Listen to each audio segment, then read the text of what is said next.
What's up les catch addictés et bienvenue dans cette nouvelle vidéo, c'est Jimbo et je serai votre commentateur aujourd'hui. Et aujourd'hui on se retrouve pour les résultats de WWE Money in the Bank, le dernier pay-per-view de la WWE. Et franchement on en a eu pour notre argent.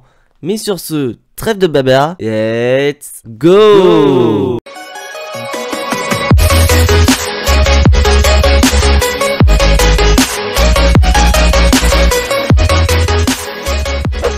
Alors je vous annonce directement à la couleur, c'est un très bon pay-per-view. Déjà, il y a le retour des fans lors de ce pay-per-view et on voit très clairement que un pay-per-view avec des fans, c'est largement meilleur qu'un pay-per-view dans un centre d'Ordomo au Performance Center avec des fans qui sont des catcheurs du Performance Center. Très clairement, les catch addicts font ce que le catch et le catch très clairement. Et on va commencer directement par le kick-off. Donc les champions par équipe, les Mysterio affrontent les Usos. Et franchement on voit clairement, ça fait du bien de voir les catcheurs, notamment les babyface, qui interagissent avec le public. Parce que je tiens à préciser qu'il s'agit du premier match de Dominic Mysterio avec du public en pay-per-view, sachant que la veille il s'était tapé avec Roman Reigns et les Usos, donc c'est pas n'importe quoi. Et ben on va passer au match, très bon kick-off, alors que d'habitude les kick-off j'en ai rien à cirer, mais là un excellent kick-off qui nous a fait vraiment un bon échauffement pour la carte principale très clairement, avec vraiment deux des meilleures équipes à l'heure actuelle du côté de SmackDown, avec les Usos qui sont motivés que par une seule chose, redevenir champion par équipe et vraiment avoir un clan ultra dominant à la WWE avec le chef tribal Roman Reigns. Et le match se termine avec les Usos, voilà, ils sont heal, donc ils sont très machiavéliques, bien que les Mysterio ont tout tenté avec des 619 à répétition, bon mais c'est pas passé. Et là les Usos ont porté donc un splash sur l'un des Mysterio. Et au moment du tombé, il y a eu un Uso qui a aidé l'autre Uso, donc en augmentant la pression sur Rey Mysterio pour le tombé final. Et donc directement avec le kick-off, on entame directement avec un nouveau changement de titre, avec les Usos qui deviennent pour la 7ème fois de leur carrière champions par équipe. Et franchement c'est vrai que j'avais pronostiqué Mysterio parce que pour moi j'aurais tellement voulu voir ce changement de titre à SummerSlam, très clairement, vraiment avec un Roman Reigns ultra dominant et les Usos qui deviennent champions. Mais n'empêche, ça fait du bien de voir les Usos à nouveau champion tag team de SmackDown. Mais ça veut pas dire que je déteste Mysterio, au contraire c'est une très bonne équipe. Et peut-être que la rivalité ne fait que commencer entre ces deux équipes. Et maintenant on passe directement à la carte principale. Et on commence déjà très fort avec l'un des Money in the Bank ladder match. Et la WWE est très galant car on va commencer par le Money in the Bank féminin avec du côté de SmackDown les championnes tag team de SmackDown Natalya et Tamina, Zelina Vega et Liv Morgan. Et du côté de Raw nous avons donc la super héroïne Nikki Ash, Asuka, Naomi et Alexa Bliss. Et d'ailleurs une tenue d'Alexa Bliss que j'ai bien aimé, un peu une fusion de ces deux gimmicks qu'elle a eu dans sa carrière. Donc avec la tenue qu'elle a actuellement avec The Fiend, etc. Et la tenue catcheuse qu'elle avait ces dernières années. D'ailleurs WWE nous montre très clairement, notamment avec Alexa Bliss et Asuka, les moments où elles ont remporté les maillettes Money in the Bank et quand est-ce qu'elles ont cash in. Et franchement très beau match, le public était vraiment dedans et c'est vraiment ce qui a fait que le match était excellent. Bien sûr on va pas démériter les catcheuses, elles ont fait le boulot, mais c'est vrai que avec les fans qui te chantent This is awesome à chaque spot impressionnant, bah c'est génial. Et en parlant de spot, il y en a eu du côté des femmes, avec vraiment l'utilisation des échelles qui est très bien utilisé pour cette stipulation qui va vraiment annihiler tout le monde. Voilà, parce que les coups d'échelle ça fait terriblement mal pour ceux qui n'ont pas joué au WWE 2K20. Bah, essayez, vous allez voir, les coups d'échelle ça fait très mal. Voilà un petit spot aussi assez sympa avec Nikki Cross qui monte au sommet d'une échelle et qui va faire un énorme crossbody sur les autres participantes en passant de l'extérieur à l'intérieur du ring. C'était génial, franchement. Je sais pas quoi dire, mais là vous allez m'entendre souvent dire ce mot, c'est génial. avec des interactions bien sûr propres à Exabyss, où il y a eu un moment où elle est montée sur échelle avec Zelina Vega, elle a pris possession de Zelina Vega et aussi a apporté un énorme Sister Abigail version Exabyss sur Nikki H. Donc à quel point que les autres catcheuses avaient tellement peur d'Exabyss, bah elles se sont toutes aidées contre Exabyss, elles l'ont démoli clairement avec des coups d'échelle et ils ont enseveli sur une tonne d'échelle clairement. Donc on n'a pas eu de Doudrop et d'Eva Marie qui sont venus mettre des bâtons dans les roues d'Exabyss et je trouve ça sympa. J'ai aimé ce spot là plutôt que qui ramène Doudrop et Eva Marie et qu'au final elle coûte le match à Exabyss de manière débile. Et nous avons le spot final où nous avons toutes les catcheuses, bien sûr Exabyss a été out donc on l'a plus revu, qui tente de récupérer Amaet et il y a une certaine Nikki H qui se faufile aux yeux de tout le monde et qui parvient à récupérer Amaet, dont Nikki Cross, dont Nikki H devient la Miss Money in the Bank 2021. Bon vraiment tu regardes à la fin du match, t'as toutes les autres catcheuses, elles sont en décomposition, elles se disent putain on a oublié ça y est, elle s'est faufilée dans notre dos, et on a profité à récupérer Amaet, on a l'air con, vraiment on a l'air con quoi. Clairement j'étais mort de rire à ce moment là. Et d'un autre côté, je suis assez content pour Nikki Cross parce que voilà, c'est une catcheuse que j'apprécie énormément. Après, c'est vrai que j'ai un petit peu de mal avec sa gimmick de super-héros. Mais après, voilà, WWE adore ça. Parce que je tiens à préciser que la gimmick de super-héros a été créée de toutes pièces par Nikki Cross. Donc, si sa gimmick existe, c'est que la WWE, c'est que Vince McMahon adore cette gimmick. Donc, ils veulent la récompenser. Après, avoir championne maintenant, c'est vrai que j'ai un tout petit peu de mal parce que tout simplement, j'ai peur qu'il nous fasse un peu une notice ou que tout simplement Nikki Cross cash-in sa Amaet mais qu'elle rate son cash-in, clairement. Après, je peux me tromper et j'ai envie de voir Nikki Cross cash-in sa Amaet et devenir championne.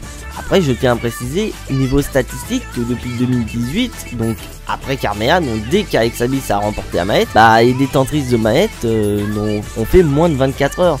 Donc là, est-ce que Nikki Cross va cash in à Money in the Bank ou le lendemain à War pour rester connecté. Et là on passe au deuxième match de la soirée. Les Viking Raiders vont tenter de récupérer les titres de champion par équipe de War contre AJ Styles et Omos. Franchement c'est un beau match, voilà. J'adore voir AJ Styles et Omos affronter les Viking Raiders. Voir les Viking Raiders depuis tant de temps d'attente, ça fait du bien. Et on voit très clairement que cette histoire ne sert qu'à une seule chose, construire un certain Omos. Parce que clairement, quand AJ Styles est dans le ring, il se fait démolir par les Viking Raiders. Et que dès que Omos est dans le ring, il démolit tout le monde. C'est vraiment, comme on le dit clairement, le garde du corps d'AJ Styles, c'est le bras armé d'AJ Styles. Très clairement, parce que quand tu vois le monstre de puissance qui parvient quand même à te soulever Eric et Ivar l'un après l'autre, tu te dis faut pas le chercher mec.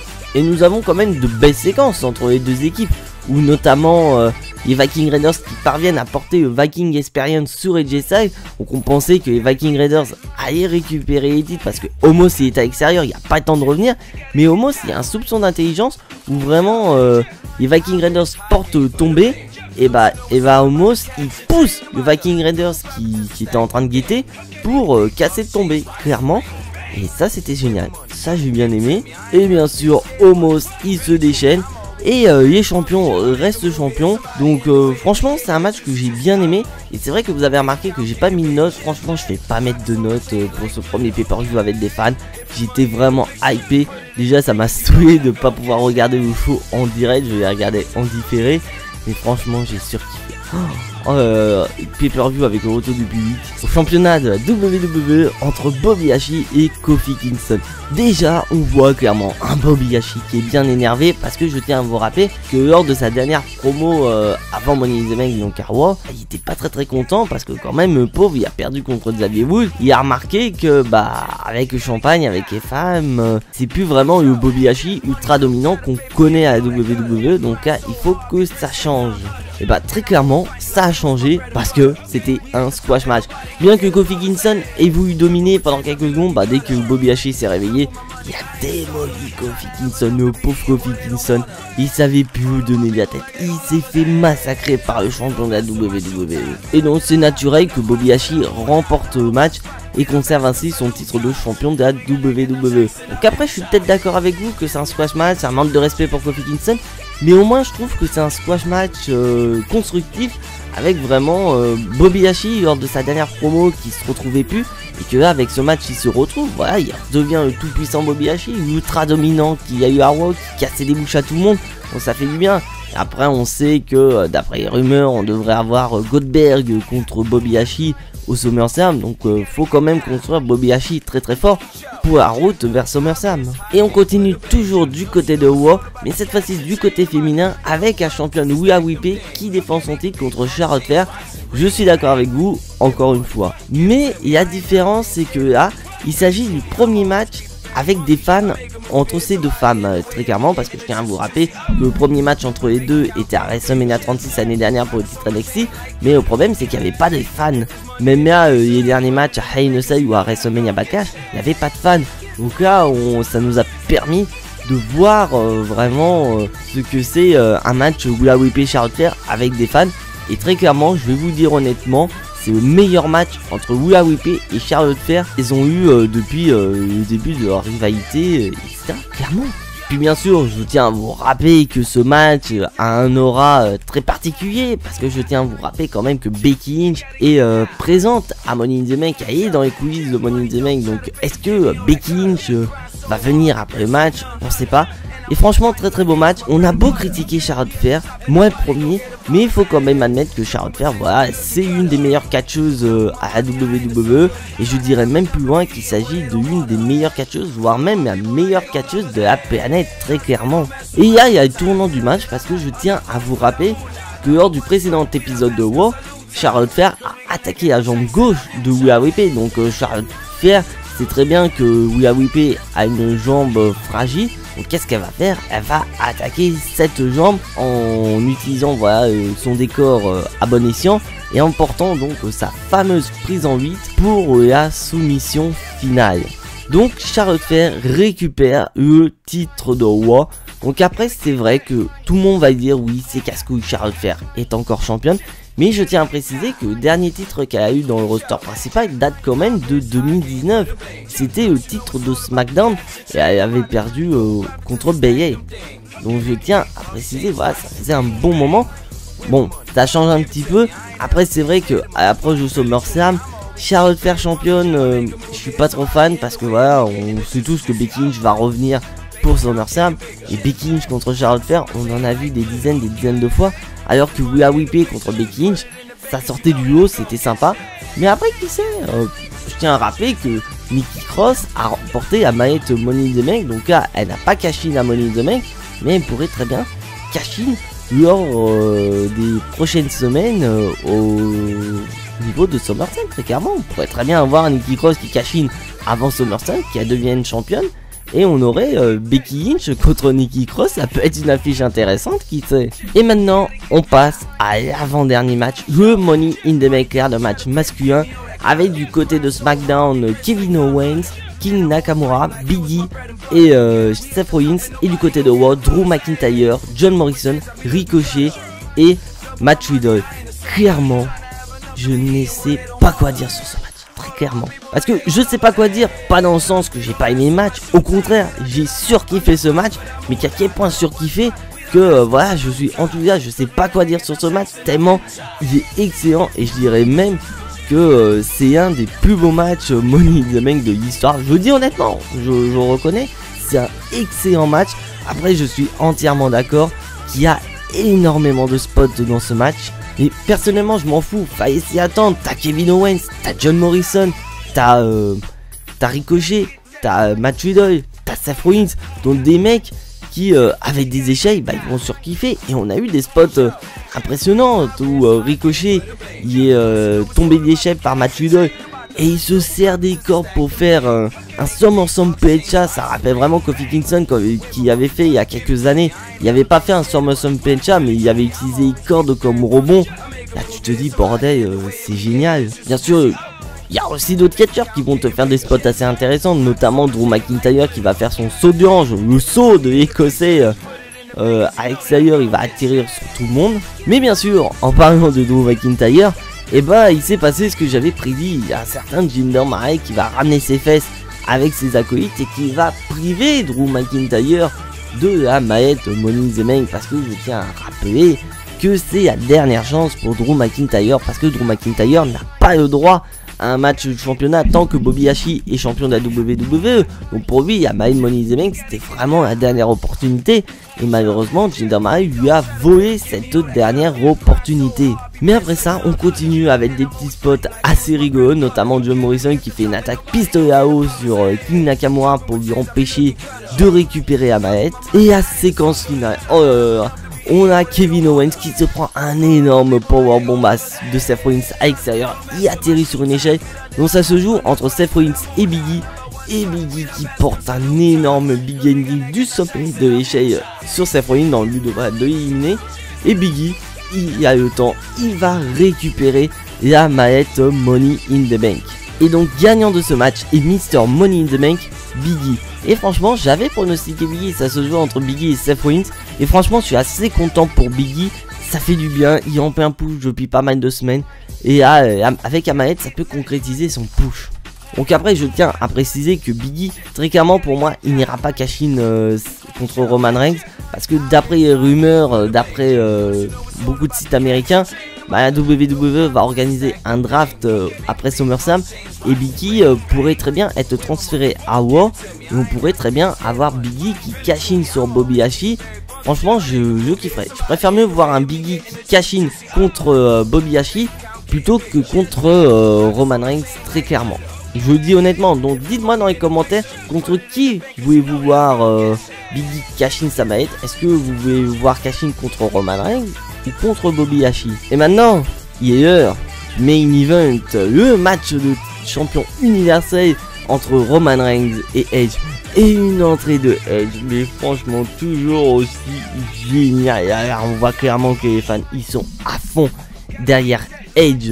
On le voit, c'est comme si on était retombé, comme j'ai dit précédemment, au Royal Rumble 2020 où Edge a fait son retour. Et là tu vois, cette aura Roman Reigns qui est là, Edge qui le confond, tu te dis, ça promet le 5 étoiles, clairement entre les deux. Et c'est vrai que au début, je suis un petit peu déçu parce que c'est vraiment Roman Reigns qui va dominer en grande partie ce match. Il va me massacrer très clairement et on se dit putain Edge, t'es en train de rater ton match, c'est pas possible, tu vas te réveiller quand même, t'es pas opportuniste ultime pour rien mec. Et bah Edge, il va se réveiller, il va porter des prises, il va même porter son fameux crossface et on va voir que Roman Reigns, il commence à flipper quand même, mais Roman Reigns a la volonté et il parvient quand même à attraper les cordes dans le but de se dégager de ce fameux crossface. Et nous avons des spots à l'extérieur. Déjà dans un premier temps, Roman Reigns qui veut porter un spear à Edge au niveau des barricades, mais il se fait avoir, il se fait contrer et au final Roman Reigns passe tout seul à travers les barrières de sécurité et Edge qui en remet une couche, il porte lui-même un spear à Roman Reigns sur les barrières, donc Roman Reigns qui passe 2 fois à travers. Et nous avons l'un des tournants du match où malheureusement Roman Reigns porte un Superman Punch à Edge et malheureusement l'arbitre qui est Charles Robinson malheureusement derrière il se cogne à Edge et il finit à l'extérieur. Et d'ailleurs pour petite anecdote, l'arbitre s'est réellement blessé durant le match. C'était même pas une blessure vendue, c'était une réelle blessure. Et donc de ce fait, il n'y a plus d'arbitre, donc on peut tout faire. Donc Roman Reigns qui veut à tout prix humilier Edge parce qu'il se rappelle de ce qui s'est passé lors du dernier épisode de SmackDown. Edge a fait taper Roman Reigns, mais c'est coup d'arroseur arrosé parce que Roman Reigns a voulu porter crossface avec cette barre de la chaise sur Edge, mais Edge parvient donc à le porter, donc on se dit putain ça va être là, ça va être maintenant. Et nous avons aussi quand même les Usos qui ont voulu intervenir parce que voilà, comme je dis, il n'y a plus d'arbitre, donc les Usos peuvent intervenir, mais nous avons les Mysterio qui viennent pour gêner les Usos et ainsi on se dit bon, les Mysterio se sont occupés des Usos, c'est plus possible maintenant, on peut avoir Roman Reigns contre Edge de manière très clean. Et bah non, parce que nous avons le Messiah, nous avons Seth Rollins qui arrive et qui porte un énorme kick dans la tête d'Edge dans le but de casser le crossface et aussi mettre des bâtons dans les roues d'Edge. Mais voilà, Edge s'occupe de Seth Rollins et malheureusement ça le distrait, ce qui permet donc à Roman Reigns de porter son spear pour le compte de 3, dont vainqueur de ce match est toujours champion universel, Roman Reigns. Et après le match, nous avons cette affiche où on voit Roman Reigns confronter Seth Rollins. Donc là, on voit clairement un message de la part de la WWE en disant que voilà, il n'y a peut-être pas ce match au SummerSlam, mais après SummerSlam, on pourrait très bien se diriger sur un Roman Reigns contre Seth Rollins pour le titre universel. Et Seth Rollins, après se fait attaquer par Edge parce que voilà, Edge il en a marre. Seth Rollins lui a mis des bâtons dans les roues. Donc il va finir Seth Rollins et ça se termine à l'extérieur et Roman Reigns est tout seul en ring.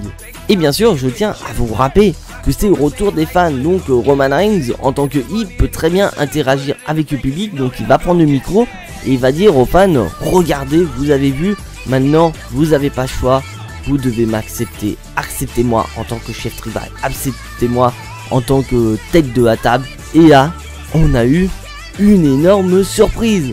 Parce que nous avons eu la musique de John Cena qui est de retour. Parce que nous avons eu la musique de Jacob Toretto. Donc pour ceux qui ont compris la référence, il s'agit de John Cena qui fait son retour.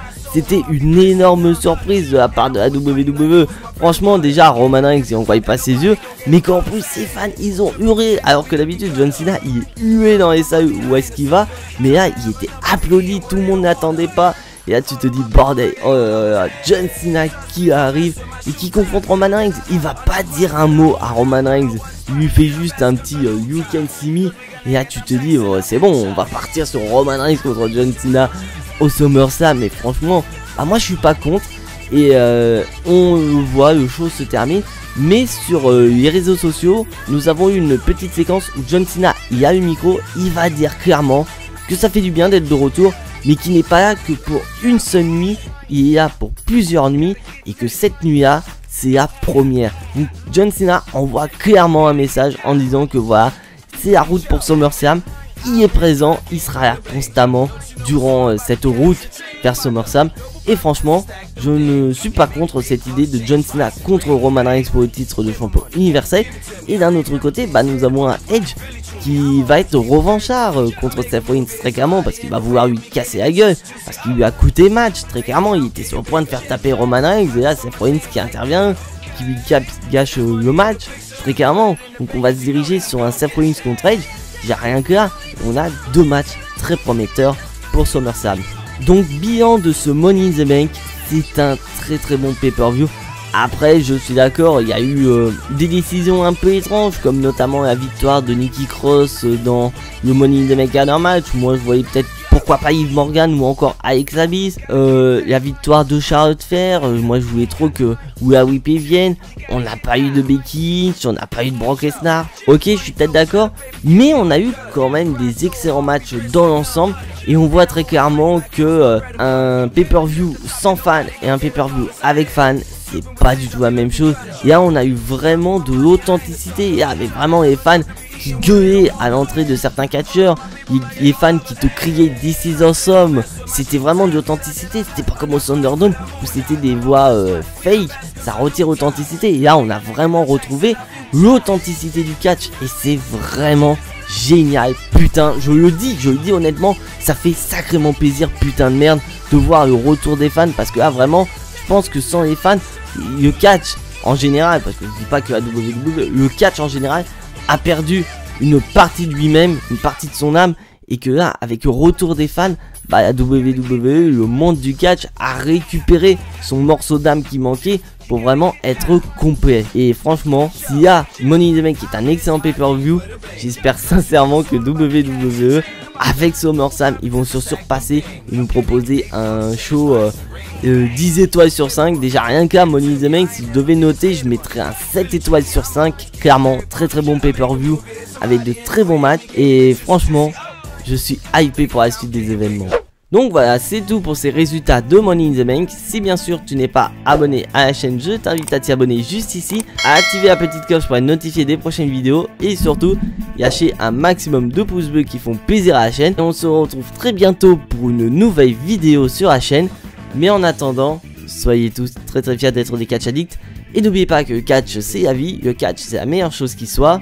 Le catch vie. C'était Jimbo, je vous fais à tous en attendant des gros bisous et à la prochaine.